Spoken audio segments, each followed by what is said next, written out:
Good afternoon and welcome into Second Down right here on ESPN Radio. Christian Gokel alongside Cody Queen and Cam Ursery. Glad you were hanging out with us on this Tuesday afternoon. Got a lot to get into today, Cody. Ton of great guests coming up and actually kicking it off coming up here in about 15 minutes with Thomas Castellanos, quarterback out of Ware County, recently committed to UCF. We'll catch up with Thomas about that commitment coming up here in about 20 minutes. Also have a ton of great guests coming up on 3 and Out. Jake Roos from UGAsports.com going to swing by, catch up with us. Georgia kicking off their spring practice today as they make a run at the 2021 college football playoffs. Also going to catch up with Rich Styles from the Back Nine Boys. Justin Thomas wins the Players Championship there at minus 14. Going to catch up with Rich Styles and get some Rich Styles with Rich Styles coming up at my boy, around man. 4 o'clock. Also going to catch up with Chris Leach from the Cat's Paws.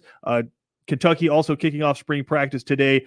They are the sneaky pick to finish second in the SEC East this year. So we'll catch up with Chris Leach coming up at 4:35, and also Jake Mastriani coming up at 5 o'clock. Going to break down the latest from spring training. Some of the position battles starting to clear up a little bit down at spring training. So we'll catch up with Jake and break down all of that. But as I mentioned, Georgia kicking off spring practice today. A lot of questions to be answered, but one storyline, Cam, that's kind of developing right now that not a lot of people really thought about heading into spring is depth at the inside linebacker position. And really, for the last 4 or 5 years, Georgia, you pretty much knew who was going to be leading the inside linebacker spot, and we still know it's going to be Nakobe Dean come up in the fall, but Nakobe Dean had shoulder surgery back in January. He's going to miss spring practice. Also, MJ Sherman, he had shoulder surgery back in January, and Tresman Marshall limited for Georgia at that inside linebacker spot. So some of the freshmen going to have to step up early in spring camp, give this offense some looks. And Cam, you've heard Kirby Smart say it over and over again as they've been doing some of the workouts. Right now, maybe for the first time in Kirby Smart's tenure at Georgia, offense ahead of the defense heading into spring. That's actually perfect. That's a breath of fresh air. Maybe some of these new guys coming in can step up, learn some new things, and create depth on that inside linebacker position, on defense in general. I actually like that. I like hearing that the offense is finally ahead of the defense for the first time in the Kirby Smart era. And a lot of that has to do with depth. A lot of that has to do with departures. I think you lost at least 5 key contributors in the secondary that you're going to have to replace coming up in 2021. And those position battles are going to start to shake out. I think you need guys like Christopher Smith and Brenny to step up there. You want to figure out what you have in a guy like Keely Ringo, who was, I think, the highest rated corner according to Rivals that Georgia's ever recruited. He missed last year with an injury himself, and so you want to see what he's got coming up in the spring camp. Nyland Green, the highly rated freshman coming up in this class. A lot of people think he could be the guy that is going to step up on the other side of Keely Ringo. There's still a few guys out there that Georgia could go try to get in terms of transfer portal, mainly a guy from Clemson, sniffing around a little bit up there. We'll catch up with Brooks Austin later in the week about that. But Cody, this spring practice to me feels a little bit different than some of the other ones in the past for Georgia. I mean, obviously you didn't have spring practice heading into the 2020 season. But that being said, this is the first time I think heading into a season we really feel like there's going to be a different Georgia offense come the fall, right? We talked to a couple of people and they said, listen, you only saw 50 to 60% of maybe what you'll see out of a Todd Monken offense. I'm not so much worried about the number of different plays that we saw. I'm more worried about the execution side of it. And I think that's what's shown through this past fall was just a lack of execution, not necessarily how wide open the playbook was, but just the execution level. And I think this spring, that should be the number one storyline, is seeing JT Daniels and these receivers and running backs getting on the same page. Yeah, that's what it is. I know Brooks Austin has said it a few times. It's just them getting into, hey, where does he like the ball on this slant route? Where does he like this ball on a streak? You know what I mean? Like just getting like that. Didn't have a spring really much last year or even like a real good off season at all. So now you got JT Daniels, you know, he's a great quarterback. Once he gets on the same page as these receivers, which spring training will do, It's going to be a great offense to watch. It's like you're saying, probably 60-70% of Todd Monken last year. Him having a whole entire spring to really teach these boys, hey, this is my offense. I'm going to pound it into you, and you're going to know what you're doing by game one. It's going to be fun to watch, dude. This air raid, and hopefully they get the running game down. Just like you're saying, the inside linebacker, even before they've had draft picks go like Roquan Smith and stuff like that. So right now they're still making big moves in the NFL. Exactly. Monty Rice is going to be a draft pick. Yeah. Yeah. So now you're trying to figure out what's the future there.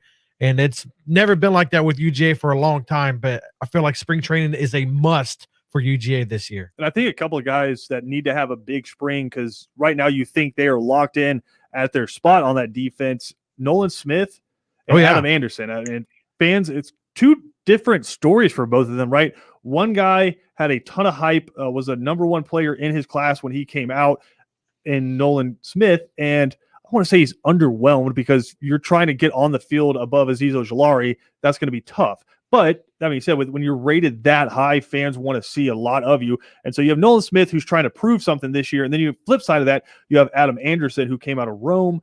And every time he's on the field, he flashes. You just see the pass rushing ability of an Adam Anderson. So I think a lot of people are projecting them to be the starters at outside linebacker once the season starts. And you just think of the recent run of players that Georgia's had at that outside linebacker position. Leonard Floyd, Lorenzo Carter, Davin Bellamy at those outside linebacker positions, Azeez Ojulari. And so you need those guys to step up because that's just such a crucial spot in Georgia's offense. I'm curious to get your thoughts. What position group do you guys think is the strength at Georgia heading into fall? Because there's a lot of deep ones and a lot of ones that we have question marks about. But Cam, I'll start with you. What do you think is Georgia's strength in terms of position groups heading into spring? Strength, it would have to be wide receiver. We have Cam's audio. You guys can hear me? There we go. I was check over here, make sure it wasn't messed up. It would have to be wide receiver for me. I just like what they have coming back. Jermaine Burton and George Pickens, I love those two. But like you said, Blaylock. We got the other guy, Jackson. Burton. Arian Jackson. Yeah, I love that crew. I think they could be really, really special as a unit. That's my favorite part about Georgia's offense. I think, Georgia as a team, position group, I think they'll just be special this year. I really do. And Cody, and for you, again, a lot of great depth at a lot of different positions. But in terms of strength, what position group do you think it is? Oh, quarterbacks, baby. You got JT Daniels, Brock Vandergriff. I am a huge fan of, dude. I think he's going to be the future eventually at UGA. Also, the offensive line is pretty stout. I do dig them. They're always going in the top 3 rounds. They're going to continue to do that at UGA. They are recruiting some dogs, no pun intended, on the offensive line, dude. And also, obviously, the wide receiver, you got Pickens and all them. It's very fast guys, very physical guys. But the offense alone, and I'm not too worried about the defense. I'm not saying they're going to be the worst defense, but I don't think they're going to be the best. But this offense this year is going to be an offensive line, and then it goes like quarterback. That's interesting because I think really more things change the more they stay the same. And Georgia football, I think, is built on solid front 7 play on defense and being able to run the football. And I look at the depth, and I think that running back group is a huge advantage for Georgia on offense if it takes just a couple of games, specifically against Clemson, when you start off for the wide receivers and JT Daniels to catch their stride a little bit. If things start kind of going clunky on offense, all right, turn around hand the ball off to Zamir White. Get the ball to James Cook in open field, right? Kenny McIntosh, I thought, was your most consistent runner. You want 5 yards a clip, hand it to Kendall Milton. I think that running back room, for as much as people want to create storylines around, is there enough balls to go around or enough carries to go around for these running backs? I think that's a strength. I think that's a headache a lot of coaches would like to have. But to me, I think the number one strength for this Georgia team going into 2021 is that defensive line. I mean, and when was the last time you could really say that? I know, speaking to some of the guys that cover Georgia, they get kind of edgy when you talk about this because it is a sore spot for Georgia. They haven't had a defensive lineman taken in the first round since Jordan Jenkins, right? So it kind of a lot of little edgy with some of the Georgia beat guys about this, but I think it's kind of been a weakness for Georgia relative to some of the other contenders the last few years, right? You think Alabama's putting a defensive lineman in the first round every year, probably going to keep that going with Christian Barmore this year. Clemson literally had 4 guys go in the first 2 rounds a couple years ago with that historic defensive line. Ohio State is defensive line U right now in terms of edge rushers, right? So Georgia hasn't really been able to compare to that the last few years. I think with Wyatt coming back, with Jordan Davis coming back on that front for Georgia, and then the experience that Jalen Carter got last year as a true freshman, just eating guys up on the interior defensive line, right? He more so even than Jordan Davis, and Jordan Davis is a hell of a football player. Carter reminds me more of those Alabama defensive linemen that Kirby Smart had when he was the defensive coordinator in Tuscaloosa. Just a guy that can pass rush, but also he's going to take 2 guys to block him. Freaky athletic. I mean, he played fullback for Georgia. He had a touchdown for Georgia this year, right? He's just a freaky athletic dude wearing number 88 there for Georgia defensive tackle. Oh, and by the way, like you're not even getting to the second and third guys on there that are 5 stars, right? So, I mean, just that front for Georgia, I think, is going to be a huge advantage, and it's going to have to be at the start of the season because you are breaking in an entirely new secondary. You're going to have Nakobe Dean coming off of a shoulder surgery, not shoulder injury, shoulder surgery. I think he's probably your most dynamic, best defensive player right now, a guy who – I'm not going to call him Roquan Smith yet, but I think he'll be a first, second round pick. The brakes, yeah. But he projects out like that. I mean, he'll thump you and he can fly sideline to sideline. And obviously, Georgia's recruited a ton of other great linebackers, a couple of 5 stars coming in this year as well, and a ton of great guys in the secondary. But just the amount of snaps that defensive line has played already and the amount of talent they have sitting behind them, and Kirby Smart can do his hockey line changes with the defensive line and not worry about a drop-off. I think that's a huge advantage for Georgia going into the fall. And really with spring practice right now, Matt Luke on the flip side with that offensive line. Offensive line did not play well last year. There were so many missed assignments, just so many boneheaded mistakes, and then sometimes just playing up, getting your butt whooped with that offensive line. Now Matt Luke has an entire spring to get in there, figure it out with Todd Monken, because that's a crucial part of it. Is it's not just Matt Luke coaching them up. It's they have to know that playbook just as well as JT Daniels knows that playbook, right? Those offensive linemen have to execute every time or just it doesn't work. I mean, when was the last team that won a national championship with a bad offensive line? You can't name it. It doesn't happen. It doesn't work. So that's a huge storyline for me. But in terms of strength, I think the running backs are a huge strength for Georgia. I mean, obviously you're talented at wide receiver, but the running backs are a huge strength. And that defensive line, I think, is the biggest strength on the team heading in to spring practice. We got more to come here on Second Down. When we come back, we're going to catch up with a 2022 recruit, Thomas Castellanos, quarterback out at Ware County, recently committed to UCF, and Gus Malzahn. We'll catch up with Thomas when we come back. Also dive into LSU and Kentucky, both of those schools kicking off their spring practice as well today. All that coming up on Second Down.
We are officially efforting Thomas Castellanos, Ware County quarterback. Cody, listen, he's still in school. Got to make sure you get all that algebra. And so Cody, I think that's him calling us back there. But, I mean, Cam commits to UCF. Gus Malzahn, I think, really one of his first big commitments down there, especially of the 2022 class, and going to catch up with Thomas here in a second. But, man, Gus Malzahn taking back over the play calling duties at UCF. If this is like the 2013 Gus Malzahn style of offense, I think Thomas Castellanos is that perfect quarterback to slide in there like a Nick Marshall did, right? Yeah, very exciting. He's one of the best quarterbacks I've seen. So I've seen a lot of quarterbacks, but very excited. I got to watch him firsthand when they played Benedictine, blew them out, and he had no. five There's touchdowns. a lot of people in Savannah just wreck their cars. Say it with me, Cam. Benedict 10. Yeah, but he had 5 touchdowns that game. 5. If you want some, if you want some angry calls, just say that wrong. But again, on the line with this class of 2022 quarterback Thomas Castellanos, recently committed to the UCF Knights, and Coach Gus Malzahn. Thomas, what's going on, man? Not much. How you doing? So just tell us, what class were you in when we interrupted you by calling you?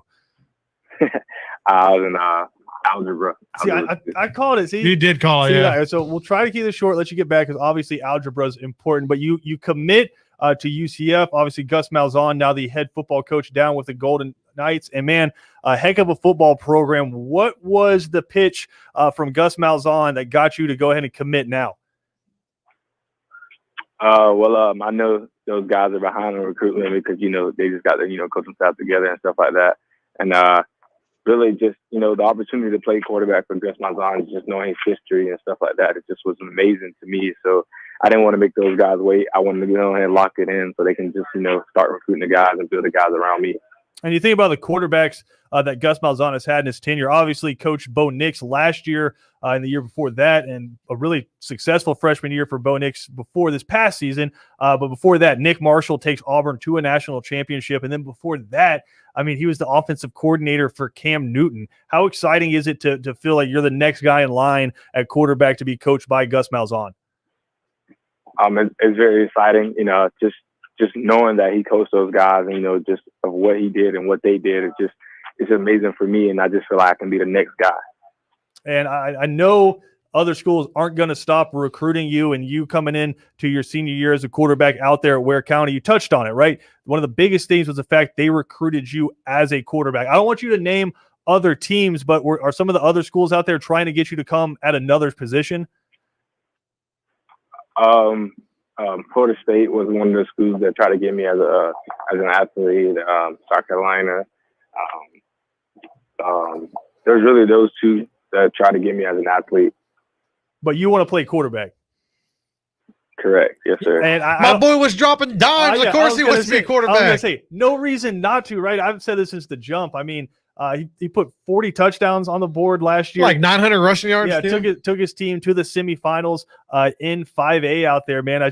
When you look back, have you watched some of like the Nick Marshall tape and some of the Cam Newton tape to see what kind of offense you're going to be playing in?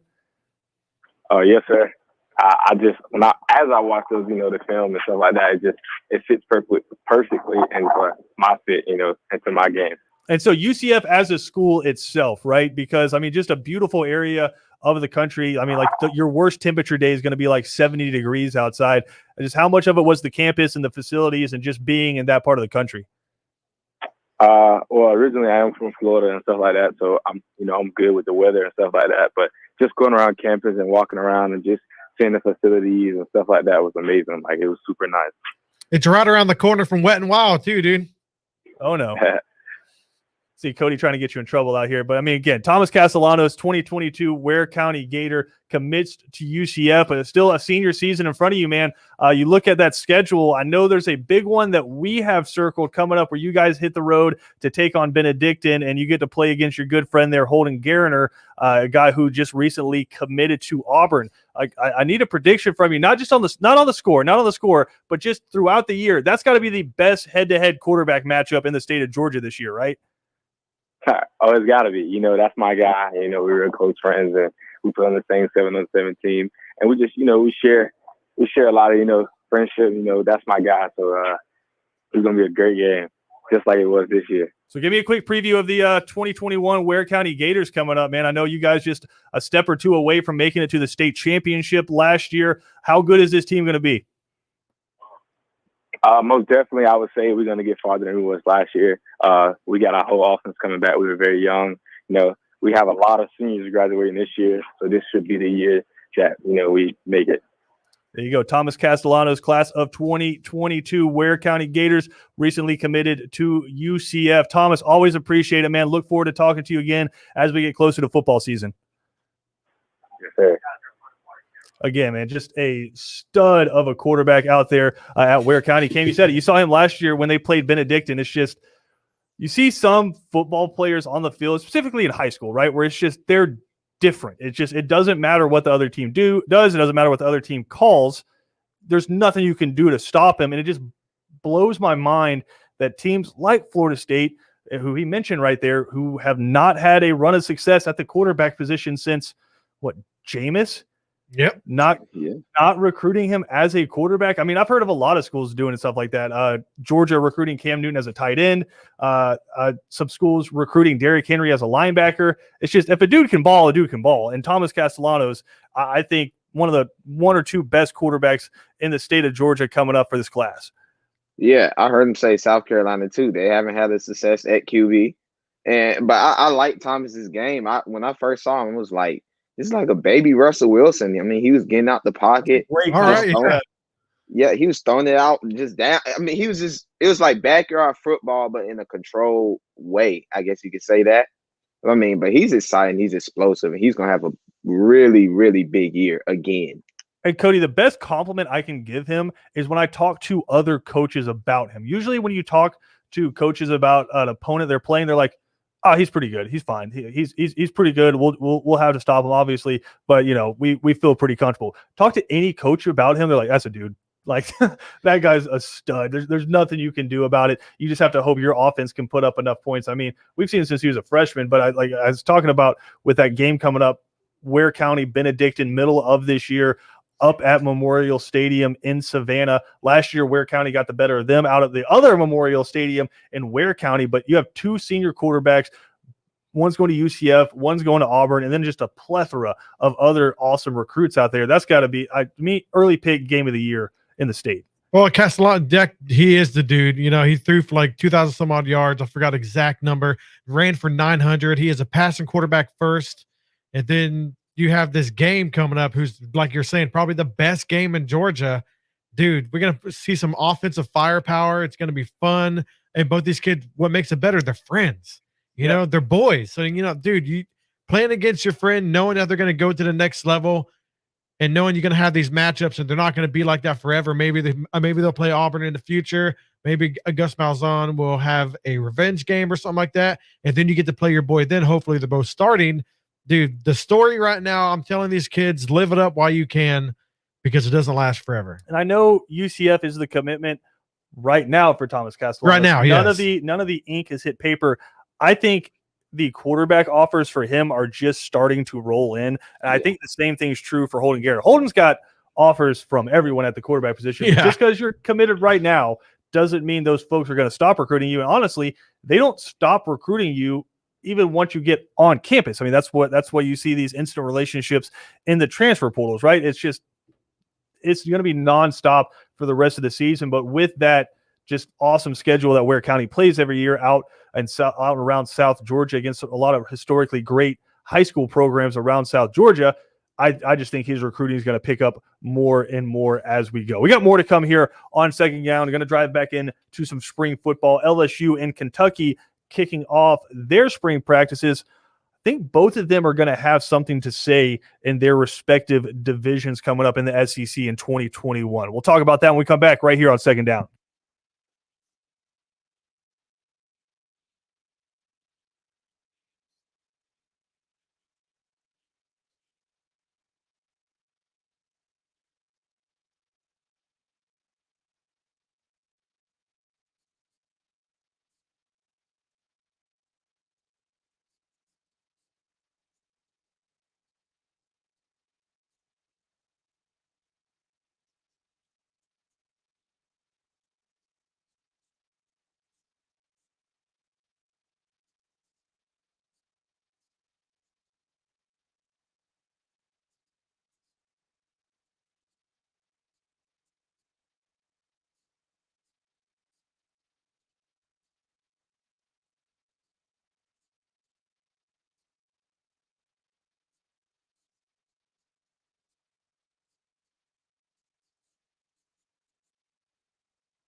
Welcome back into Second Down. We are, of course, presented to you by the Uniform Source. 2 different locations in Savannah is the perfect spot to get out there and take care of all your uniform needs. Doctors, nurses, dentist, Cody. You have kids that go to a private school, they need uniforms, you're good to go, right? You're going to a costume party, a Zoom costume party, whatever you want to do, and you want to dress up like somebody from Grey's Anatomy, Uniform Source. It's your spot.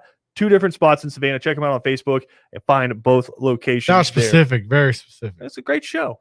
No, If it's not a great show, it wouldn't have been on the air for like 25 seasons now. Walking Dead's still on, and it's not a great show. That's a different story. Yeah, that's just stop. Somebody owes somebody money with the amount of Walking Dead episodes they continue to put out. But again, Georgia kicking off spring practice today, but they are not the only team in the SEC starting today. Kentucky and LSU, both of them starting their spring practices today. And Cam, I think, interestingly enough, both of those teams are going to have something to say when it comes to the final standings in their respective divisions this year. I know Kentucky has become kind of the dark horse to finish second in the East. A lot of people think Florida is going to take a pretty significant step back. On the flip side, Kentucky has a really good offensive line. They're missing some depth on the defensive line, but they have like 4 or 5 fifth-year seniors coming back that are going to play significant snaps for them. They go out, they hire Liam Cohen as their new offensive coordinator, going to have a new quarterback back there for them as well. I mean, for the Wildcats, finishing second in the East, that would be a huge step forward, and I think they're probably ready to make it, but it's always going to come down on matchup against Florida, which you've won 1 in the past, I think 38 against Florida, so that's a tough call for Kentucky, but a really good football team this year. Yeah, Kentucky was supposed to make that leap last year. I gave everybody kind of a little pass because of a COVID year, but they have a good defense coming back. My buddy from high school, Yusuf, used to start safety there at Kentucky. He's pretty good, tackle machine. So they're going to have a solid defense. Hopefully they can figure everything out on offense. But you're right. If there's any year for a team, especially in the SEC East, to make that leap to second place and compete, it could be Kentucky, definitely, because it's just open. Tennessee is probably going to have a down year. I don't think Florida's going to be all that great, so this is the perfect year for them to take advantage of that.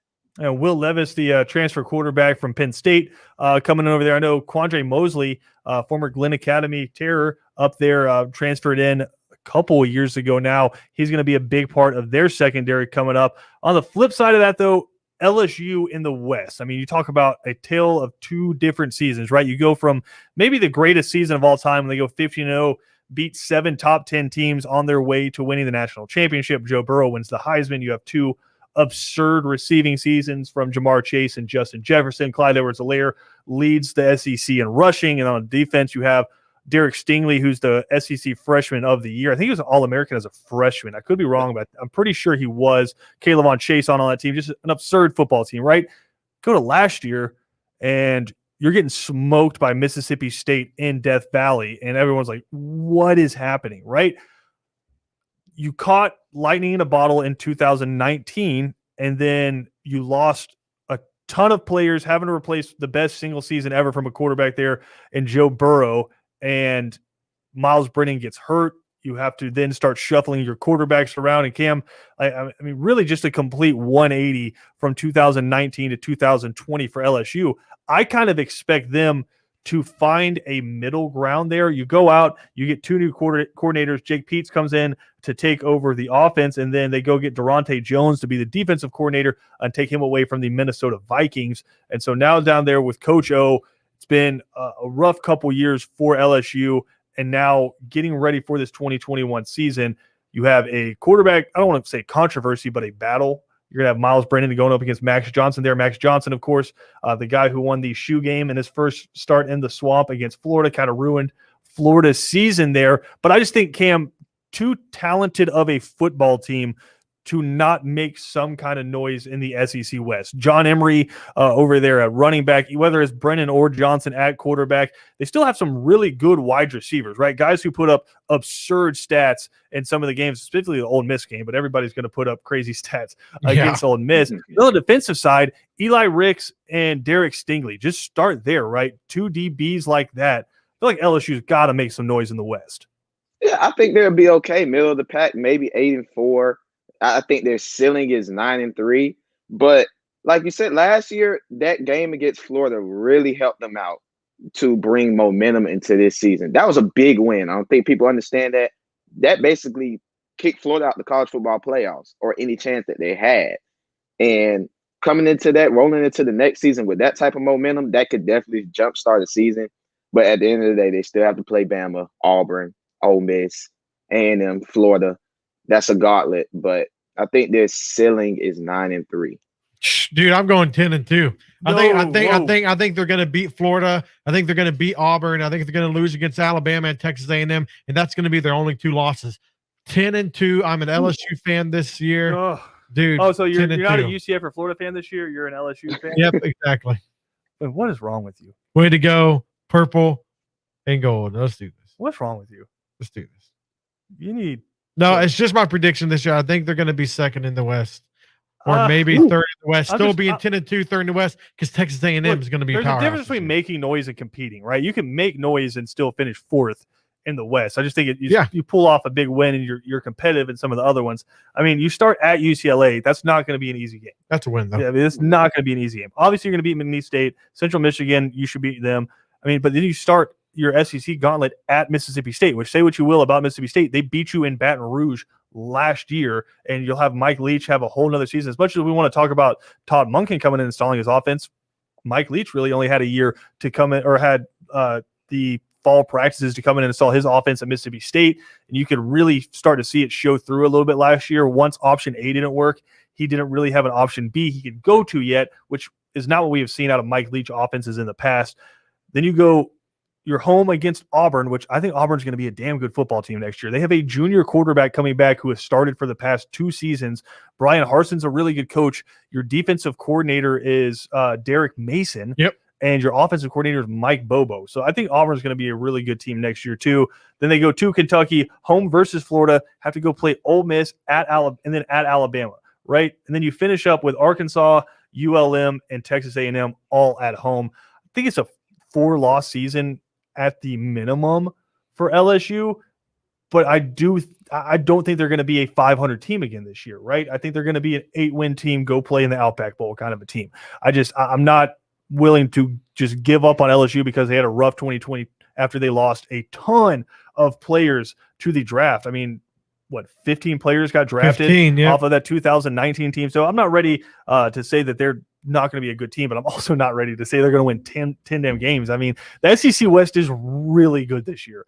If I had to power rank it right now, just the top 3 or 4 teams, it's pretty clear to me Alabama's number 1. I'd probably still pick them number 1 in the country right now, just with the guys they have coming back and some of the new faces we're going to see on that team.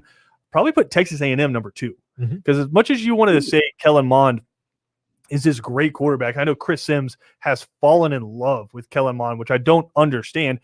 Go back to the big games and watch Jimbo Fisher not put the ball in Kellen Mond's hands, or when he does, Kellen Mond's putting the ball into really dangerous positions. I think there's a couple of guys fighting for that job, but if Jimbo Fisher can really start opening up his playbook and calling his plays versus calling his offense for Kellen Mond, I think Texas A&M might have the best 1-2 punch right now in the SEC. Call me crazy. I know a lot of Georgia fans are upset when you say that, but Isaiah Spiller is an unbelievable running back for Texas A&M. I know Florida fans remember that very well. So I'd have Texas A&M number 2. Number 3 is Auburn. I say what you will.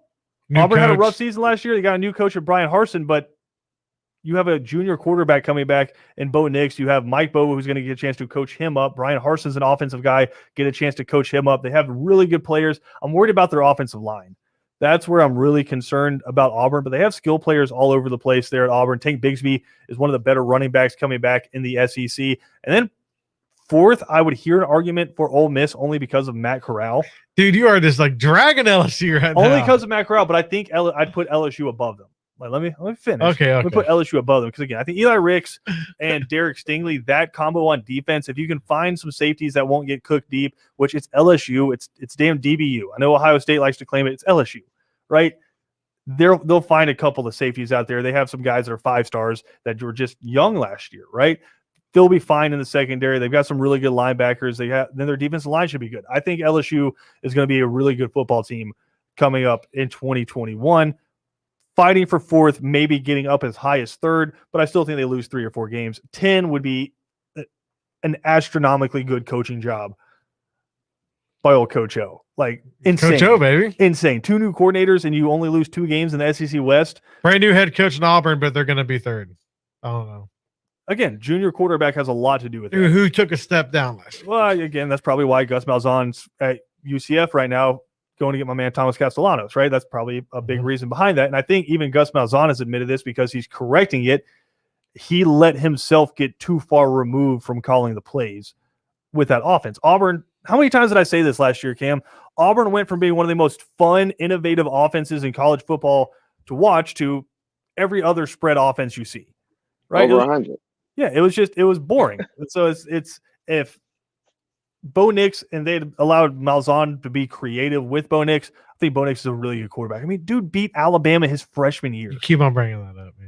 He's That's going to live off that forever. That's literally the biggest he's never stat. gonna Gave LSU their closest That's game. literally the biggest stat an Auburn quarterback can have. Not not national championships, none of that. Not beating Georgia, none of that. What was your record in the Iron Bowl? He beat Alabama as a freshman. And then he's going to lose 3 more. And gave LSU their closest game that year, too. Thank you, Cam. Yeah, he did. I like my boy Bo Nix. I used to love Bo Nix. Then he bit me in the butt last year. a lot of teams had crappy seasons last year. I'm not going to put all of that on Bo Nix. It's just a boring offense for them last year. You got Brian Harsin and Mike Bobo coming in. I'm excited to see what Tank Bigsby can do in a Mike Bobo offense. You see what Kevin Harris from Bradwell Institute led the SEC in rushing last year in that Mike Bobo offense on a bad South Carolina team, and he was unstoppable. Let Mike Bobo drop some damn I formation plays for Tank Bigsby. That's going to be fun to watch. We got to take a quick break here. We'll come back. Final segment of Second Down coming up next.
Cody, we will not stand for Bo Nix slander on this here program. Dude, you were slandering him last year. I don't know what I can no, we can you can critique and criticize, but to slander, name's Cody, Bo. to slander. Look, we got Buck in here. It's not even like Bo as in like Beaux. It's BO. Yeah, like Bo Jackson. Okay, he's not. You want to compare him to Bo Jackson? Name wise, I mean, it's literally the same name. So you were taking away from Just because Bo himself. Jackson was a good football player means he has a good name. Bo Lame. Jackson was a good football player. Great football player. Cody, One of the greatest of all time. Cody, you're digging a hole. I know. I'm sorry, I misused the word of what mean good or great. No, you're digging a hole. No, I'm not. You're digging a hole. You're digging a hole for me because you want me to be embarrassed. You said, this isn't Step Brothers. I'm not burying you. You're burying yourself, right? You said that he wasn't. You're waking the neighbors. You said that he wasn't great because his name was Bo and not like Cajun Bo, like B.O. I was like, you mean like Bo Jackson? You're like, yeah, what does that mean? It's That's a lame name. It's Bo Jackson. All the Bo's listening, no, change it to it's not B-A-U-X. the name who makes the player. It's the player who makes the name. Like, I guarantee you, if your name was Herschel, pre-Herschel Walker, you're getting picked on. Now, if your name's Herschel, you're cool. Oh, I don't think that. I mean, Herschel from The Walking Dead, he's a pretty cool guy. Yeah, I mean, now Herschel old guy name. Now yeah, Herschel sounds like a mean dude. I mean, that's Herschel Walker. Would you name your kid Herschel? Probably. No, No, I've you already wouldn't. committed to name my kid Quan. Oh, good. It's like a combo between Roquan and Saquon. Just think about the athlete he'll be. Quan. Quan. Quan. Quan. Don't name your kid Cody because that's also a bad name, and I can admit Maybe, that. I can admit that. I've also honestly thought about Ben. If I ever have a kid, Ben. Benjamin or Ben? No, like Benjamin, but short for Ben because I mean Ben Troop's like honestly like the best person I've ever met in my life. Like I've met like a lot of good people, but like literally like acts of kindness. Pure out soul. Of nowhere. Yeah, just an amazing person. Doesn't drink, doesn't smoke. It's just like doesn't curse. Pure, yeah. Doesn't curse. Will if somebody's hungry, somebody needs something, somebody needs a ride, you need to borrow anything from him, will give you a shirt off his back. Just like genuinely amazing person. Speaks at prisons, does all kinds of stuff. I was in the prison with him. He was speaking. Dude, the man's like an angel. Like Kevin's a jerk. Oh, like, I'll straight up say it. Like you hear that? I don't want you to think it's just because I work with him that I'm talking him up. Oh, his face. Yeah, I don't want you to think it's just because I work with him that I'm talking him up, right? Like BJ's moody. Kevin can be a real jerk. Ben's like honestly like the nicest / best person I've ever met. He is up there. Like, sorry, Mom. I've met some nice people. Ben's way nicer. He is up there. I have met some angels in my life. There's a lady in Fort Hood before you went overseas, before you got on the airplane. She was the last person you meet before you get on there. She was just some nice old lady. Was it like Dan Mullen's wife who kisses all the players before they go play the game? She just gives you hugs. She was called the hug lady, and she was the most pure being I've ever met in my life. Well, I mean, the purest form. I hope you come back, she says. Thanks. You're like, me too. Me too. The purest form of any substance on earth is Kevin Thomas's laughter. I mean, it's pure. Cam, have you been listening to 3 and Out when Kevin laughs? Because it is the purest form of any substance on earth everywhere. Just everybody smiles when Kevin laughs because this is just a belly laugh every time Kevin laughs. I haven't heard him laugh. I haven't heard him Real laugh. Like, dude, it comes from the soul. Like, it's literally when you hear about like cackling, that's cackling. Yeah, an actual cackle. Yeah, I know. That's like a 1940s word, but that's the only way to describe it. A cackle, a good cackle. Yeah, maybe like Ben Quan Gokel.